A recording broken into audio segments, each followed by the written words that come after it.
Federalist 12. The Utility of the Union in Respect to Revenue. From the New York Packet. Tuesday, November 27, 1787. Author, Alexander Hamilton. To the people of the state of New York. The effects of union upon the commercial prosperity of the states have been sufficiently delineated. Its tendency to promote the interests of revenue will be the subject of our present inquiry. The prosperity of commerce is now perceived and acknowledged by all enlightened statesmen to be the most useful as well as the most productive source of national wealth, and has accordingly become a primary object of their political cares. By multiplying the means of gratification, by promoting the introduction and circulation of the precious metals, those darling objects of human avarice and enterprise, it serves to vivify and invigorate the channels of industry, and to make them flow with greater activity and copiousness. The assiduous merchant, the laborious husbandman, the active mechanic, and the industrious manufacturer, all orders of men, look forward with eager expectation and growing alacrity to this pleasing reward of their toils. The often agitated question between agriculture and commerce has, from indubitable experience, received a decision which has silenced the rivalship that once subsisted between them, and has proved, to the satisfaction of their friends, that their interests are intimately blended and interwoven. It has been found in various countries that, in proportion as commerce has flourished, land has risen in value. And how could it have happened otherwise? Could that which procures a freer vent for the products of the earth, which furnishes new incitements to the cultivation of land, which is the most powerful instrument in increasing the quantity of money in a state, could that, in fine, which is the faithful handmaid of labor and industry, in every shape, fail to augment that article, which is the prolific parent of far the greatest part of the objects upon which they are exerted? It is astonishing that so simple a truth should ever have had an adversary. And it is one, among a multitude of proofs, how apt a spirit of ill-informed jealousy, or of too great abstraction and refinement, is to lead men astray from the plainest truths of reason and conviction. The ability of a country to pay taxes must always be proportioned, in a great degree, to the quantity of money in circulation, and to the celerity with which it circulates. Commerce, contributing to both these objects, must of necessity render the payment of taxes easier, and facilitate the requisite supplies to the treasury.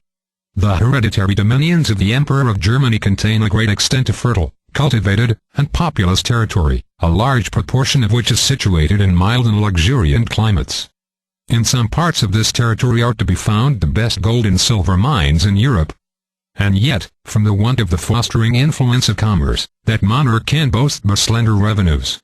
He has several times been compelled to owe obligations to the pecuniary succors of other nations for the preservation of his essential interests, and is unable, upon the strength of his own resources, to sustain a long or continued war.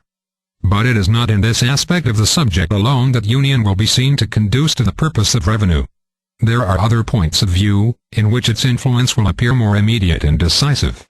It is evident from the state of the country, from the habits of the people, from the experience we have had on the point itself, that it is impracticable to raise any very considerable sums by direct taxation. Tax laws have in vain been multiplied. New methods to enforce the collection have in vain been tried. The public expectation has been uniformly disappointed, and the treasuries of the states have remained empty. The popular system of administration inherent in the nature of popular government, coinciding with the real scarcity of money incident to a languid and mutilated state of trade, has hitherto defeated every experiment for extensive collections, and has at length taught the different legislatures the folly of attempting them. No person acquainted with what happens in other countries will be surprised at this circumstance. In so opulent a nation as that of Britain, where direct taxes from superior wealth must be much more tolerable, and, from the vigor of the government, much more practicable, than in America, far the greatest part of the national revenue is derived from taxes of the indirect kind, from imposts, and from excises. Duties on imported articles form a large branch of this latter description.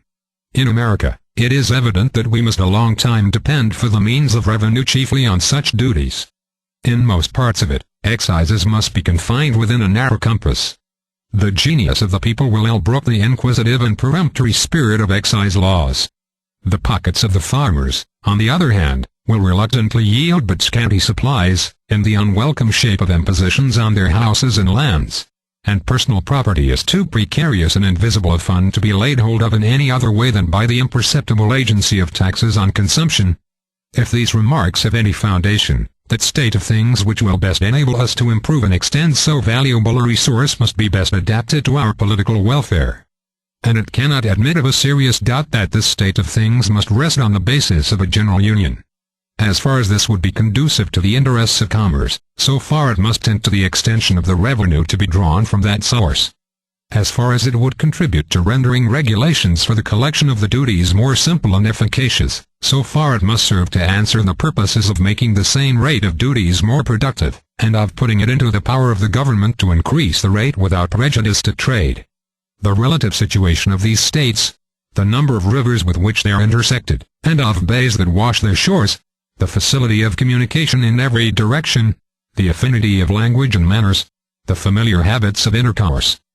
All these are circumstances that would conspire to render an illicit trade between them a matter of little difficulty, and would ensure frequent evasions of the commercial regulations of each other.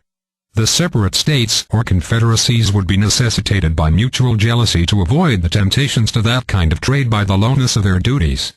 The temper of our governments, for a long time to come, would not permit those rigorous precautions by which the European nations guard the avenues into their respective countries, as well by land as by water, and which, even there, are found insufficient obstacles to the adventurous stratagems of avarice. In France, there is an army of patrols, as they are called, constantly employed to secure their fiscal regulations against the inroads of the dealers in contraband trade. Mr. Necker computes the number of these patrols at upwards of 20,000. This shows the immense difficulty in preventing that species of traffic, where there is an inland communication, and places in a strong light the disadvantages with which the collection of duties in this country would be encumbered, if by disunion the states should be placed in a situation, with respect to each other, resembling that of France with respect to her neighbors.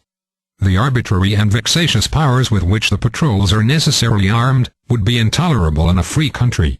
If, on the contrary, there be but one government pervading all the states, there will be, as to the principal part of our commerce, but one side to guard the Atlantic coast. Vessels arriving directly from foreign countries, laden with valuable cargoes, would rarely choose to hazard themselves to the complicated and critical perils which would attend attempts to unlade prior to their coming into port. They would have to dread both the dangers of the coast, and of detection, as well after as before their arrival at the places of their final destination. An ordinary degree of vigilance would be competent to the prevention of any material infractions upon the rights of the revenue. A few armed vessels, judiciously stationed at the entrances of our ports, might at a small expense be made useful sentinels of the laws. And the government having the same interest to provide against violations everywhere, the cooperation of its measures in each state would have a powerful tendency to render them effectual. Here also we should preserve by union, an advantage which nature holds out to us, and which would be relinquished by separation. The United States lie at a great distance from Europe, and at a considerable distance from all other places with which they would have extensive connections of foreign trade. The passage from them to us, in a few hours, or in a single night, as between the coasts of France and Britain, and of other neighboring nations, would be impracticable. This is a prodigious security against a direct contraband with foreign countries, but a circuitous contraband to one state, through the medium of another, would be both easy and safe. The difference between a direct importation from abroad, and an indirect importation through the channel of a neighboring state, in small parcels, according to time and opportunity, with the additional facilities of inland communication, must be palpable to every man of discernment. It is therefore evident, that one national government would be able, at much less expense, to extend the duties on imports, beyond comparison, further than would be practicable to the states separately, or to any partial confederacies. Hitherto, I believe, it may safely be asserted, that these duties have not upon an average exceeded in any state 3%. In France they are estimated to be about 15%. And in Britain they exceed this proportion. There seems to be nothing to hinder their being increased in this country to at least treble their present amount. The single article of ardent spirits, under federal regulation, might be made to furnish a considerable revenue. Upon a ratio to the importation into the state, the whole quantity imported into the United States may be estimated at 4 millions of gallons, which, at $1 per gallon, would produce 200,000 pounds. That article would well bear this rate of duty, and if it should tend to diminish the consumption of it, such an effect would be equally favorable to the agriculture, to the economy, to the morals, and to the health of the society. There is, perhaps, nothing so much a subject of national extravagance as these spirits. What will be the consequence, if we are not able to avail ourselves of the resource in question in its full extent? A nation cannot long exist without revenues. Destitute of this essential support, it must resign its independence, and sink into the degraded condition of a province. This is an extremity to which no government will of choice accede. Revenue, therefore, must be had at all events. In this country, if the principal part be not drawn from commerce, it must fall with oppressive weight upon land. It has been already intimated that excises, in their true signification, are too little in unison with the feelings of the people, to admit of great use being made of that mode of taxation. Nor, indeed, in the states where almost the sole employment is agriculture, are the objects proper for excise sufficiently numerous to permit very ample collections in that way. Personal estate, as has been before remarked, from the difficulty in tracing it, cannot be subjected to large contributions, by any other means than by taxes on consumption. In populous cities, it may be enough the subject of conjecture, to occasion the oppression of individuals, without much aggregate benefit to the state, but beyond these circles, it must, in a great measure, escape the eye and the hand of the tax-gatherer. As the necessities of the state, nevertheless, must be satisfied in some mode or other, the defect of other resources must throw the principal weight of public burdens on the possessors of land. And as, on the other hand, the wants of the government can never obtain an adequate supply, unless all the sources of revenue are open to its demands, the finances of the community, under such embarrassments, cannot be put into a situation consistent with its respectability or its security.